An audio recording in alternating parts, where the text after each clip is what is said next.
People named in JFK assassination documents are not happy their personal information was released.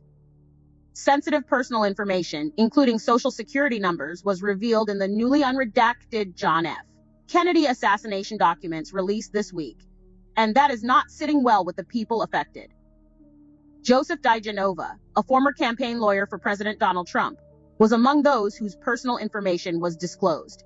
He said he is planning to sue the U.S. National Archives and Records Administration for violating privacy laws over concerns about identity theft. It should not have happened, DiGenova said in a phone interview Thursday. I think it's the result of incompetent people doing the reviewing. I don't believe it had anything to do with rushing the process. The people who reviewed these documents did not do their job. His personal information was on documents relating to his work for a U.S. Senate Select Committee that investigated abuses of power by government officials, the 1970s, including the surveillance of U.S. citizens. Officials at the White House said Thursday that a plan was in place to help those whose personal information was disclosed, including credit monitoring offered by the National Archives, until new social security numbers are issued. Officials also said they are still screening the records to identify all the social security numbers that were released. President Trump delivered on his promise of maximum transparency by fully releasing the files related to the assassination of President John F. Kennedy, White House Press Secretary Caroline Leavitt said in a statement. At the request of the White House, the National Archives and the Social Security Administration immediately put together an action plan to proactively help individuals whose personal information was released in the files. The White House press office also released a statement from the National Archives. In an effort to maximize transparency, these records were released without redactions, and some of these records contain the personal identification information of living individuals, the statement said. The National Archives and Records Administration and the Social Security Administration are working closely together to protect the individuals who may be affected from their information being exploited. The statement also said that while the National Archives will be contacting people whose personal information was disclosed, it urged those people to contact the National Archives. Neither the White House nor the National Archives explained the decision-making process behind the public release of the personal information.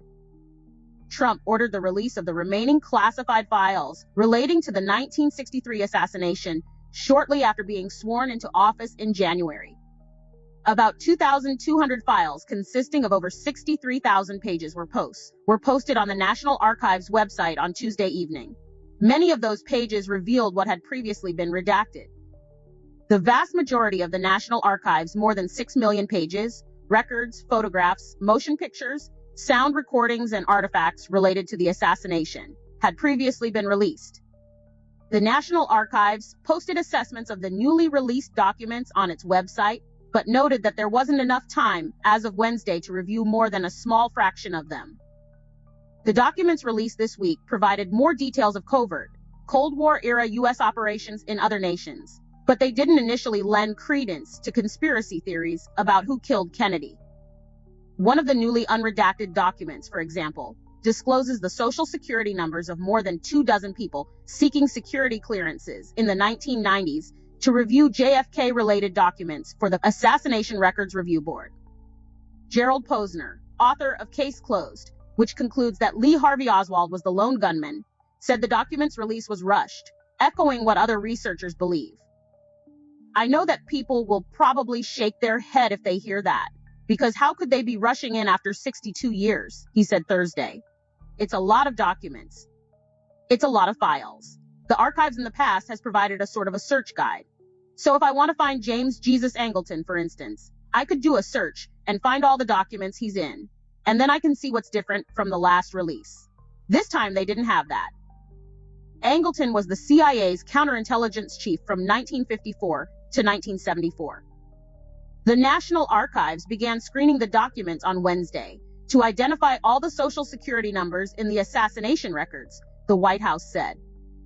The National Archives will share those numbers with the Social Security Administration, which will identify the people who are living and issue them new numbers, according to the White House. Kennedy was killed on a visit to Dallas, when his motorcade was finishing its parade route downtown, and shots rang out from the Texas School Book Depository building. Police arrested the 24-year-old Oswald, a former Marine who had positioned himself from a sniper's perch on the 6th floor. 2 days later, Jack Ruby, a nightclub owner, fatally shot Oswald during a jail transfer that was broadcast live on television. Associated Press writer John Hanna in Topeka, Kansas, contributed to this report.